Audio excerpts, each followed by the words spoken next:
Inilah lur, hasil tetesannya lur. Alhamdulillah.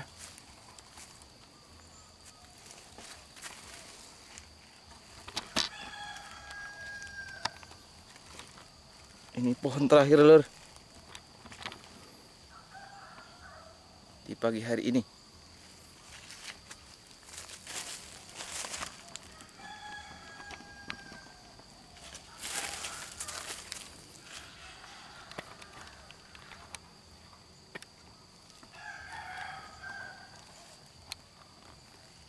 Ya Allah.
Assalamualaikum lur.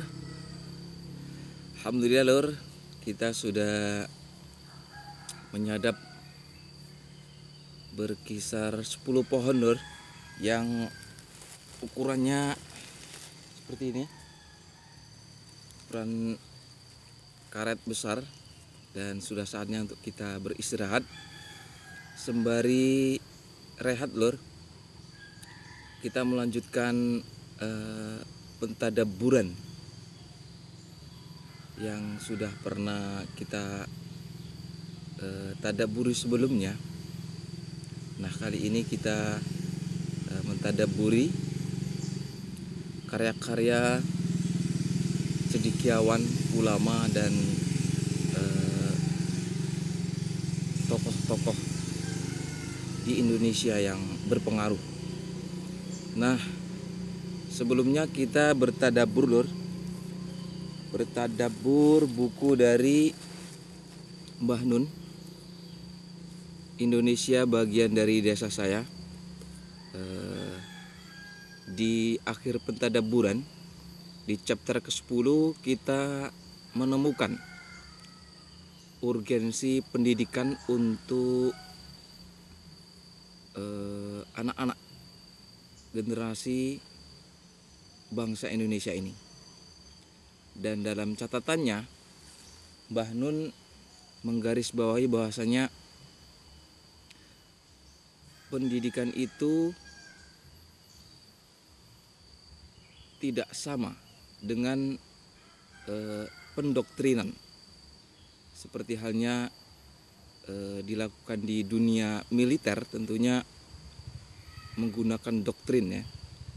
Dan Mbah Nun dalam dunia pendidikan di sini sekolah atau formal maupun non formal ya. Yang saya ambil dari catatan Mbah Nun adalah pendidikan itu tidak sama dengan mendoktrin.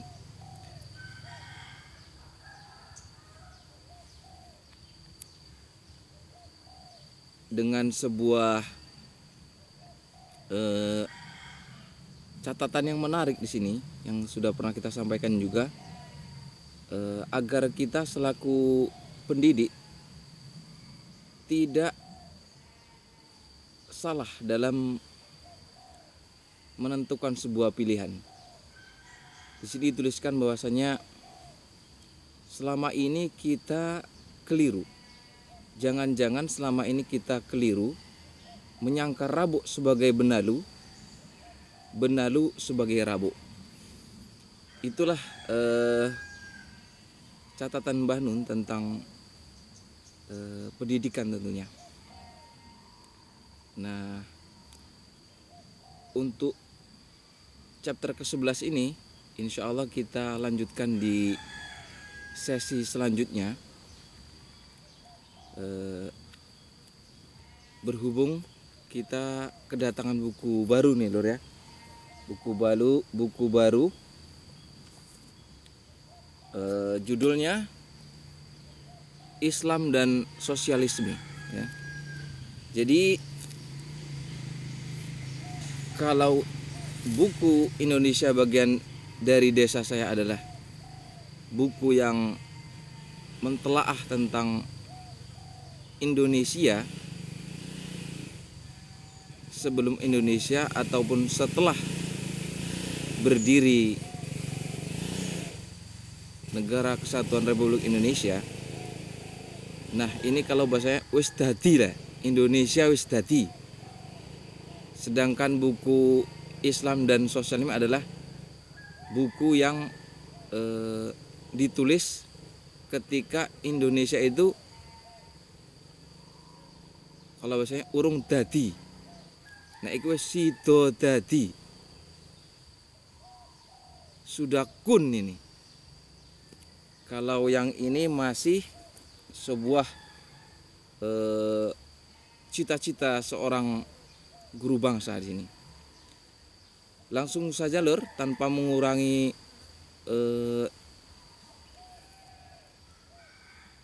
keurgensian antara buku 1 dan buku 1 ini.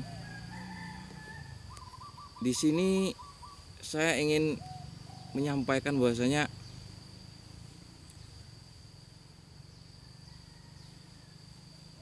sebelum Indonesia itu ada tokoh yang memperjuangkannya. Dan tokoh itu adalah Haji Umar Said Tjokroaminoto dan tokoh-tokoh lainnya tentunya. Kali ini yang ada di hadapan saya adalah buku daripada guru bangsa Hos Tjokroaminoto. Maka elok kiranya kita kuliti atau kita tadabburi, kita telaah buku daripada guru bangsa Hos Tjokroaminoto. Baik, Islam dan Sosialisme ini ditulis oleh Haji Umar Said Tjokroaminoto. Dan tentunya Hos Tjokroaminoto adalah tokoh yang melahirkan pemimpin-pemimpin Indonesia di kemudian hari. Salah satu di antara tokoh tersebut adalah Presiden pertama Republik Indonesia, yaitu tentunya Bapak Soekarno ya.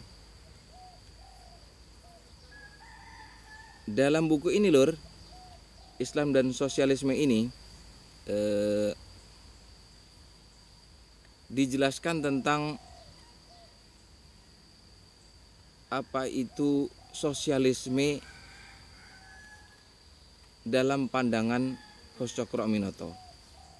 Nah, di sini langsung saja Lur, kita masuk kepada sosialisme dalam Islam. Nah, sebelumnya buku ini saya beli di ini ya, toko online. Ya, inisialnya S lah.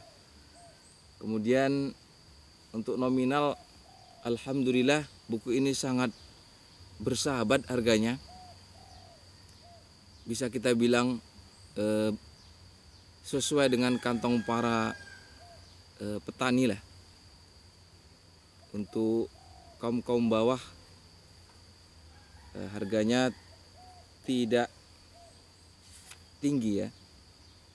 Kalau kita ini kan 2 kilo karet bisa mendapatkan satu buku ini. Tapi dalam artian meskipun nominalnya tidak melambung tinggi, tetapi buku ini sangat nilainya tentunya tinggi dibandingkan nominalnya. Tidak terbeli lah, tidak terbeli. Sebab buku ini kalau alhamdulillah sudah saya baca, dan yang dapat disimpulkan bahwasanya Islam dan sosialisme adalah sebuah risalah, sebuah letter, surat, sebuah catatan yang diperuntukkan untuk bangsanya. Cita-cita Coach Cokroaminoto begitu pula diperuntukkan untuk ketika itu tentunya Queen Wilhelmina di Belanda selaku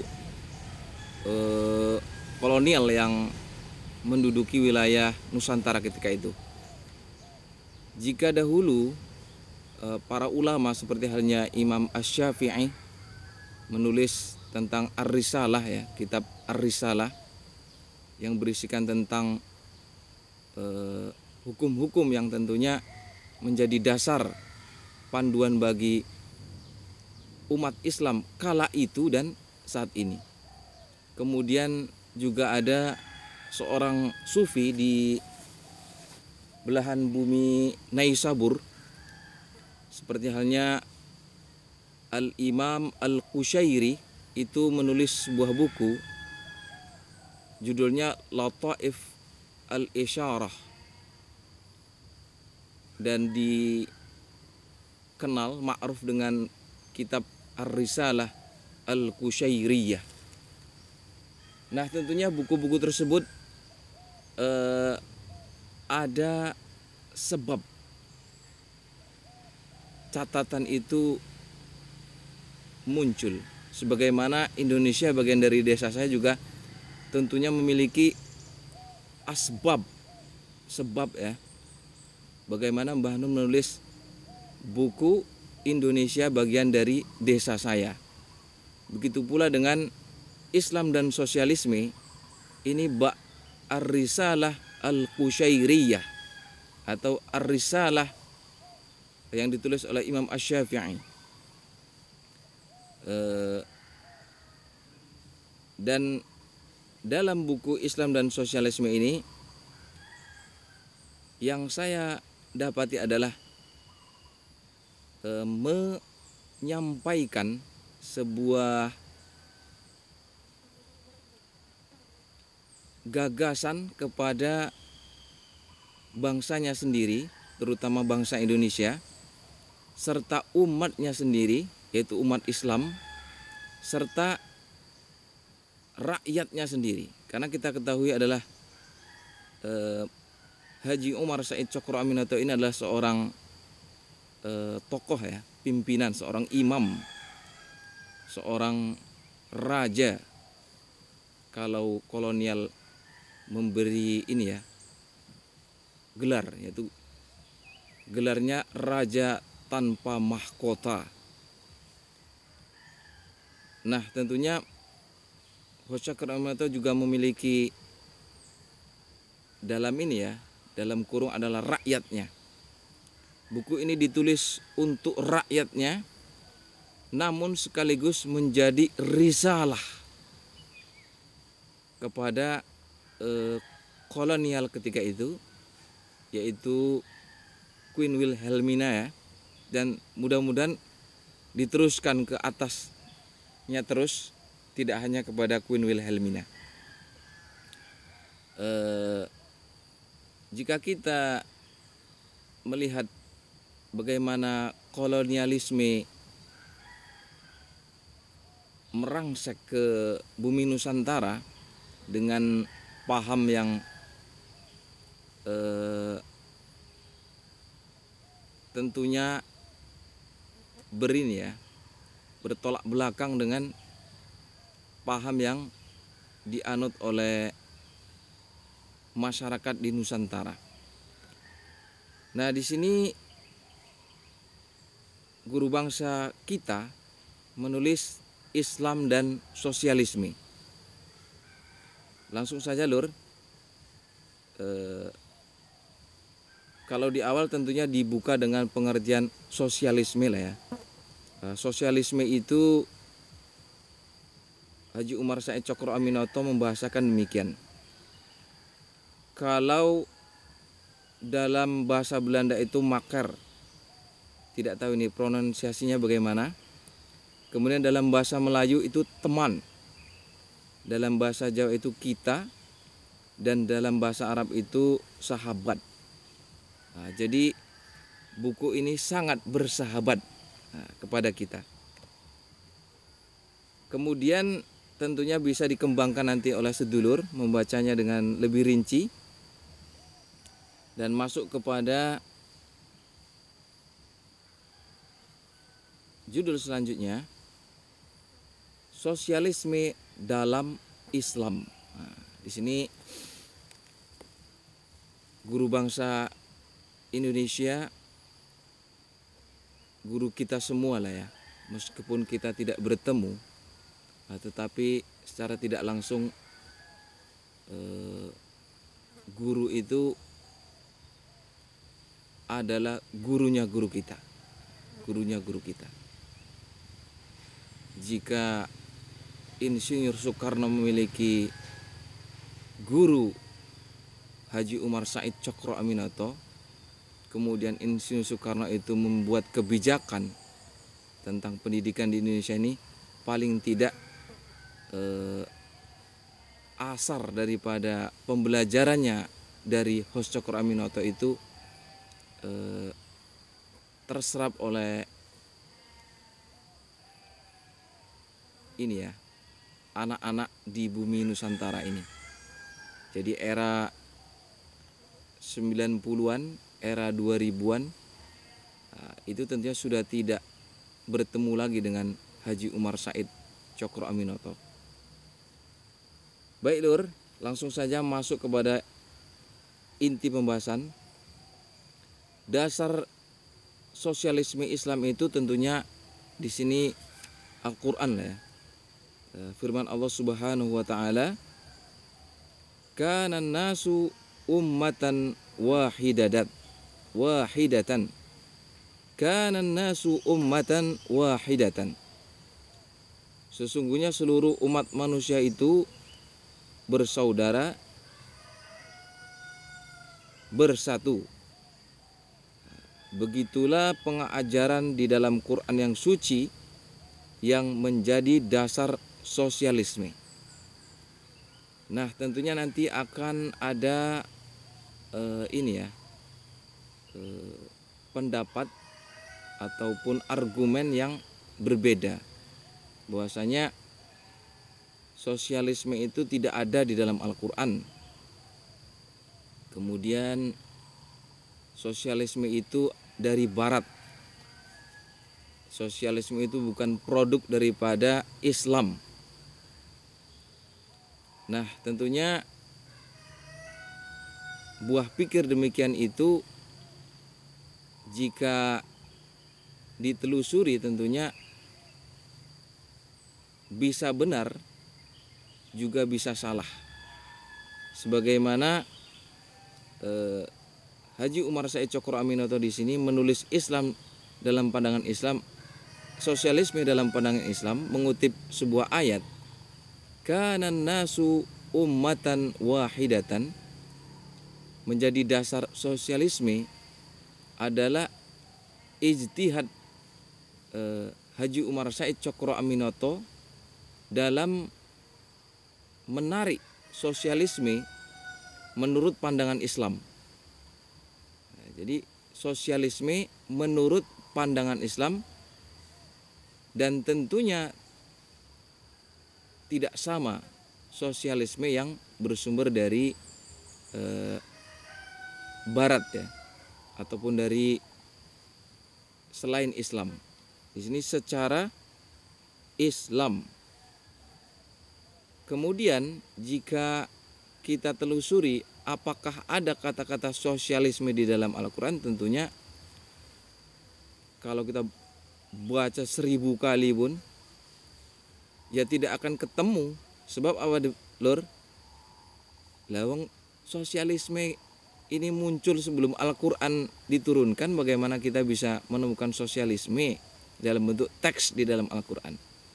Namun di sini tentunya Haji Umar Said Cokroaminoto menyerap sosialisme itu, kemudian firman Allah Subhanahu wa taala selaku panduan umat Islam diambil menjadi dasar atau menjadi argumen, menjadi dalil Islam dan sosialisme.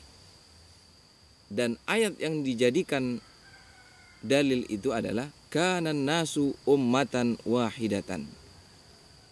Nah, itulah lur. Selanjutnya setelah dipaparkan dalil atau argumen dari Al-Qur'an, di sini juga dipaparkan sebuah hadis ya. Tuhan telah menghilangkan kecongkakan dan kesombongan di atas asal turunan yang tinggi. Seorang Arab tidak lebih tinggi dan mulia dari seorang asing, melainkan karena takut dan baktinya kepada Tuhan. Kemudian dikutip lagi hadis selanjutnya, bahwa Allah hanyalah satu dan asalnya sekalian manusia itu hanyalah satu. Mereka mempunyai agama hanyalah satu juga. Nah, itulah hadis dari riwayat yang diterjemahkan ke dalam bahasa Indonesia yang dijadikan dalil sosialisme secara Islam. Di sini ditulis bahwa apa yang telah saya uraikan ini adalah saya pandang menjadi pokoknya sosialisme yang sejati, yaitu sosialisme cara Islam, bukan cara Barat. Nah, itulah sanak sedulur, kawan-kawan, sahabat, dua dalil yang menjadi sumber ajaran Islam paling utama dipaparkan oleh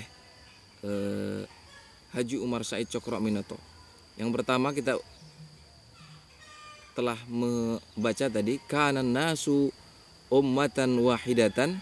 Selanjutnya terjemahan dari sebuah hadis.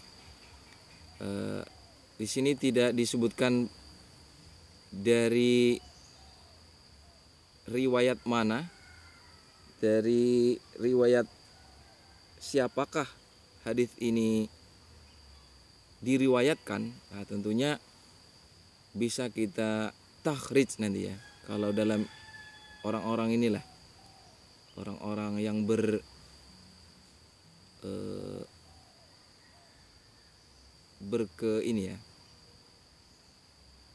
berkecimpung dalam bidang hadis. Ada, saya pernah dengar lah itu dari ustadz lah ya, dari ustadz yang menyebutkan bahwasanya kita itu bisa mentakhrij katanya. Takhrij itu katanya menelusuri lah sebuah riwayat. Seperti kayak hadis seperti ini ya. Al muslimu lil muslimi kal bunyani yashuddu ba'dhum ba'dhan. Wah, isa diteruske lah lur. Rek diteruske dadi ustad pula aku. Nah, itulah lur Islam dan sosialisme yang dipaparkan oleh Haji Umar Said Cokro Aminoto. Nah, setelah kita mendapatkan tadinya lur pandangan Haji Umar Said Cokro Aminoto, kemudian saatnya kita mencerna, mentadaburi, melakukan naqd atau sebuah pemisahan, sehingga kita bisa terhindar dari kesalahpahaman dalam menangkap pandangan daripada Haji Umar Said Cokro Aminoto ini. Nah, untuk lebih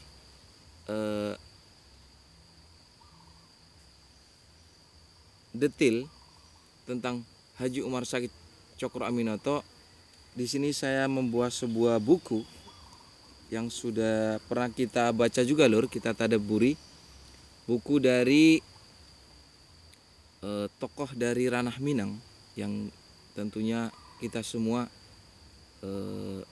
mendengarkan ya, baik itu ceramah visualnya dalam bentuk kaset maupun ke dalam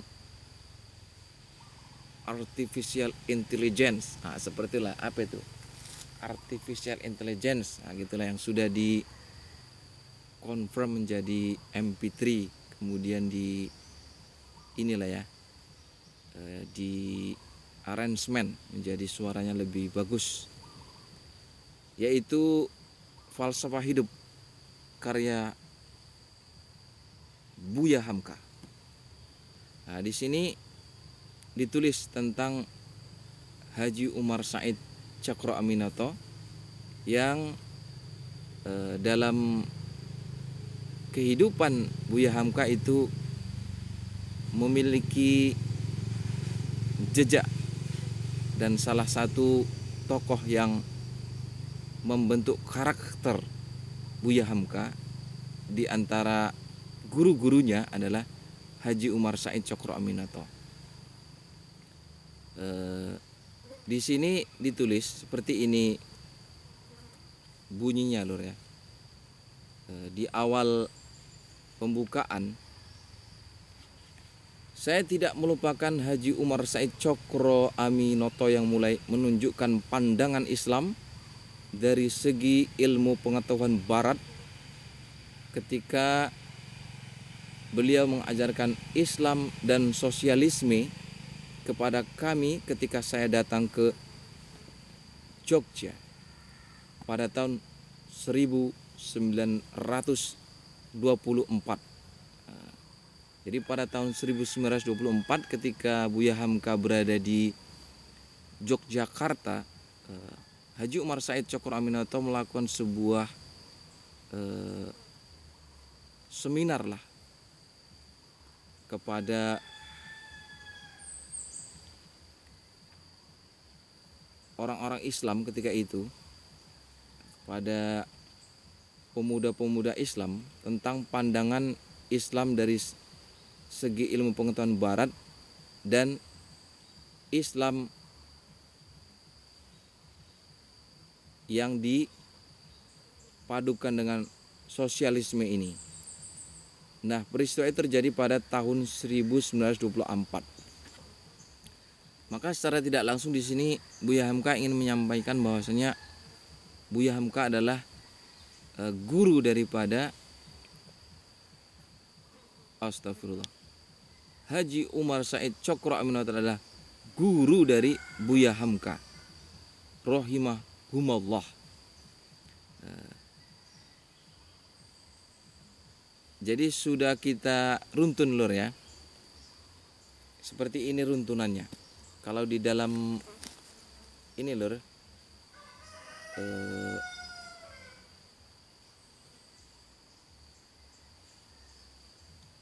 di dalam hidup kita ini kan ada bapak, ada anak, ada cucu, ada cicit. Bapak, anak, putu. Gus, ini sorry menela. Jadi urutan pertamanya tentunya kitab ini lur, kitab Islam dan Sosialisme ini, urutan pertamanya. Jadi ditulis oleh Haji Umar Said Cokro Aminoto ya. Nah, kemudian itu didakwahkan kepada generasi muda ketika itu. Kemudian saksi peristiwa sejarah itu kemudian ditulis ya oleh Buya Hamka dalam buku Falsafah Hidup ini. Jadi kalau dalam ilmu hadis menurut buku-buku yang ada, di sana ada peristiwa guru dan murid ya. Jadi ada guru, ada murid. Kalau kitab hadis seperti Sahih Al-Bukhari, yaitu tentunya pengarangnya adalah Muhammad bin Bardizbah Al-Bukhari ya, gitulah kalau tidak salah lur ya. Juga memiliki seorang murid muhaddits ternama juga,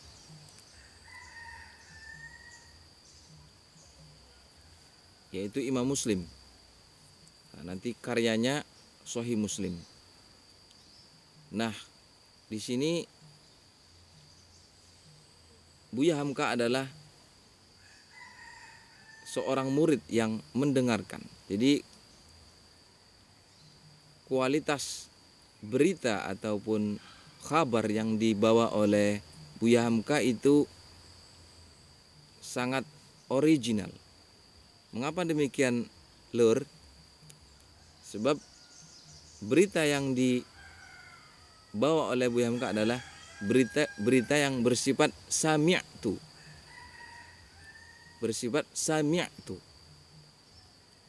Kata sami'tu tentunya aku telah mendengar, atau syahidtu, aku telah menyaksikan. Kalau bahasa Jawanya inilah ya, seng tak rungok nih. Nah itu tentunya sudah bertemu, satu zaman, satu masa, bertemu lagi.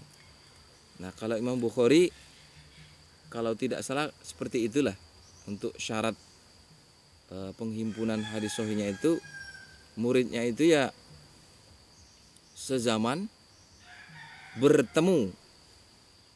Dan tentunya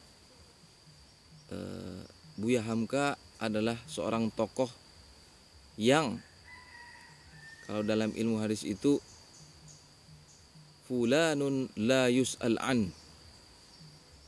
Kredibilitas Buya Hamka sudah tidak lagi dipertanyakan dari sisi wara, kemudian zuhud, serta keilmuan dan kehati-hatian dalam menyampaikan berita yang ia dapati tentunya berbeda dengan yang lainnya. Maka di sini berita yang disampaikan oleh Buya Hamka tadinya dalam bukunya Falsafah Hidup itu adalah berita yang original, saksi hidup kemudian ditulis dalam bukunya. Begitulah Lur peristiwa-peristiwa ini. Jadi rangkaiannya adalah, kalau buku Indonesia bagian dari desa saya adalah buku yang ditulis ketika Indonesia itu sudah jadi. Karena buku ini ditulis pada tahun 1970 berapa ini Lur? Kok lali aku. Ditulis pada tahun 1979. Nah, tentunya Indonesia merdeka pada tahun 1945. Jadi ini adalah katanya ya, Indonesia ini adalah sebuah buah daripada gagasan-gagasan tokoh-tokoh terdahulu seperti Haji Umar Said Tjokroaminoto, kemudian tokoh-tokoh lainnya, tidak hanya Haji Umar Said Tjokroaminoto Lur ya. Kita juga ingin meruntun ini Lur, Islam dan sosialisme, kemudian falsafah hidup murid daripada Host Tjokroaminoto. Kemudian ada buku Indonesia bagian dari desa saya, buku yang ditulis ketika Indonesia sudah merdeka. Nah, tentunya muatan bahasa, ide, pemikiran itu dari masa ke masa memiliki ciri khas yang berbeda.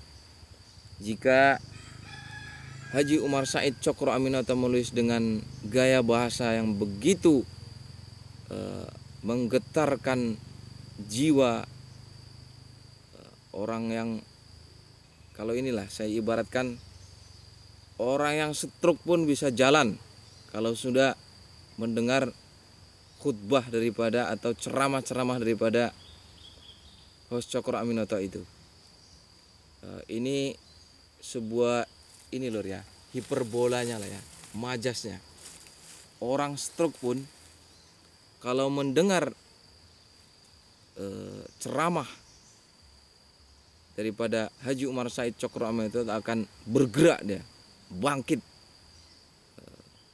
Sebab yang ditanamkan di sana adalah tauhid, kemurnian tauhid yang semurni-murninya dalam bentuk sebuah pergerakan Islam ya.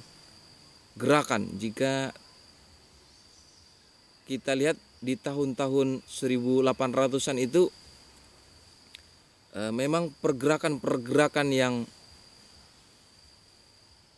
menyudutkan kolonialisme itu tidak hanya terjadi di memepet kolonialisme itu tidak hanya terjadi di Indonesia atau di bumi Nusantara, tetapi juga terjadi di India, begitu pula terjadi di negeri Melayu ya. Terjadi pula di Timur Tengah. Jika di Mesir tentunya ada seorang tokoh bernama Hasan al-Banna yang menjadi tokoh pergerakan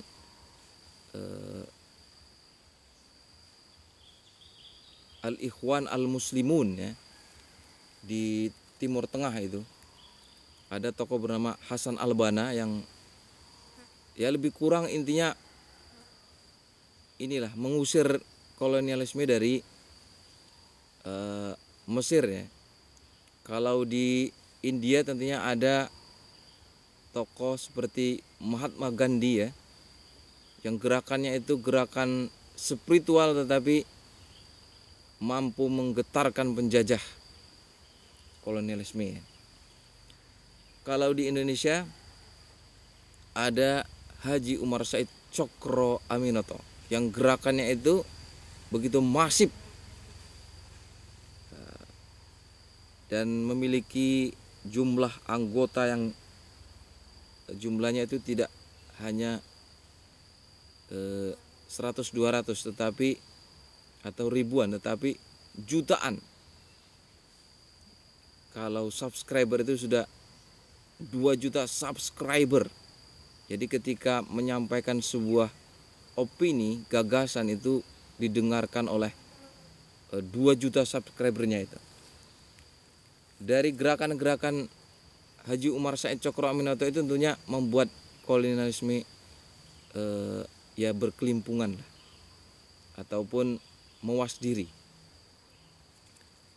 Jadi itulah gerakan yang dipimpin oleh Haji Umar Said Cokroaminoto dalam sebuah organisasi yaitu Syarikat Islam. Syarikat Islam. Nah, itulah yang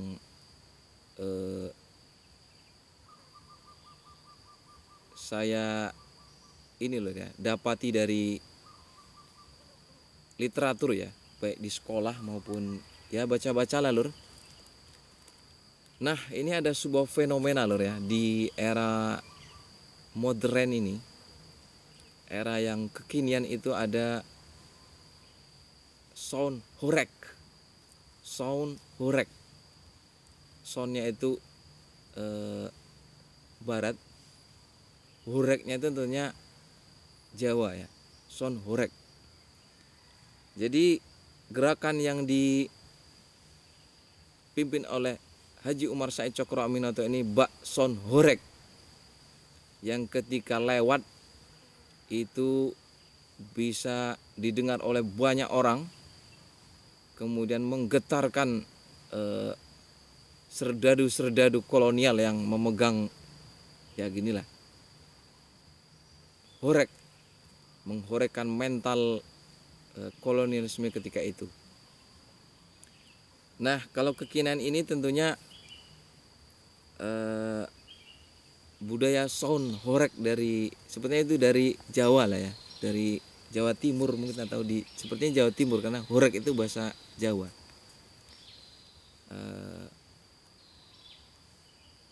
Di sini kalau saya ini lur ya, tadi kita berbicara tentang sebuah gerakan Islam, kemudian kita masuk ke Indonesia yang sudah jadi lah, sing wis dadi sebuah buku pikir dari Haji Umar Said Cokroaminoto, kemudian wis dadi, itulah Indonesia, dan tentunya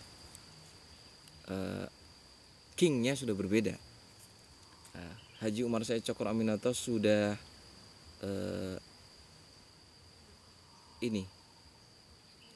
mewariskan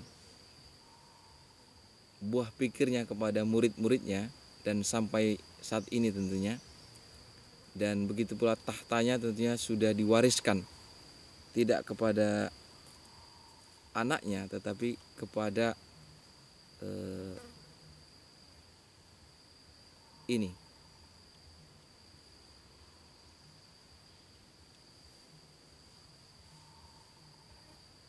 hamba Allah yang memumpuni dan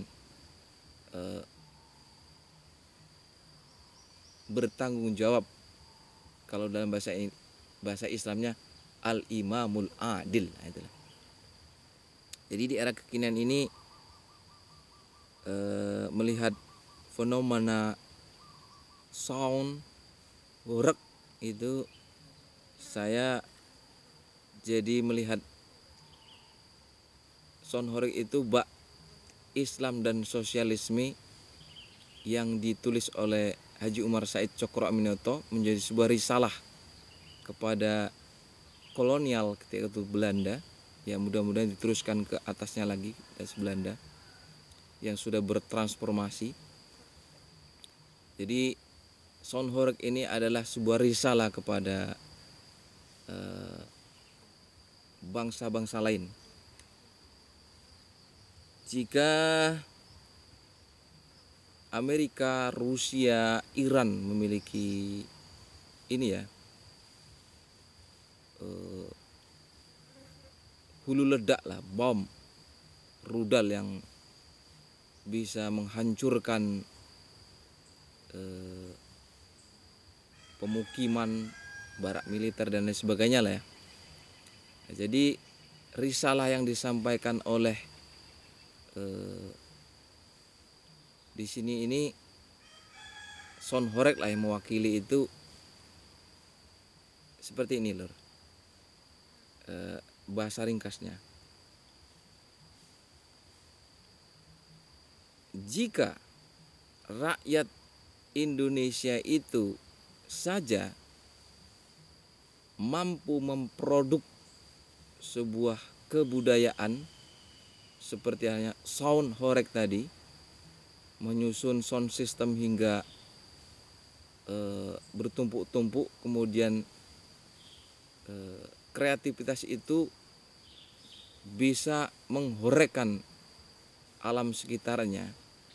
Tentunya itu adalah sebuah pesan kepada bangsa-bangsa lain, yaitu bangsa Barat ataupun bangsa Arab ya, ataupun bangsa Persia ataupun bangsa Cina, bahwa kalau pemudanya saja bisa membuat seperti itu, maka itu menjadi sebuah pesan khusus itu. Nah, tentunya ilmuannya ya tidak perlu kita tampakkan lalu. Itu pesannya lalu. Pesan yang disampaikan oleh Son Horeg adalah jika kreativitas pemuda itu berupa Son Horeg itu mampu menggelegarkan sekitarnya.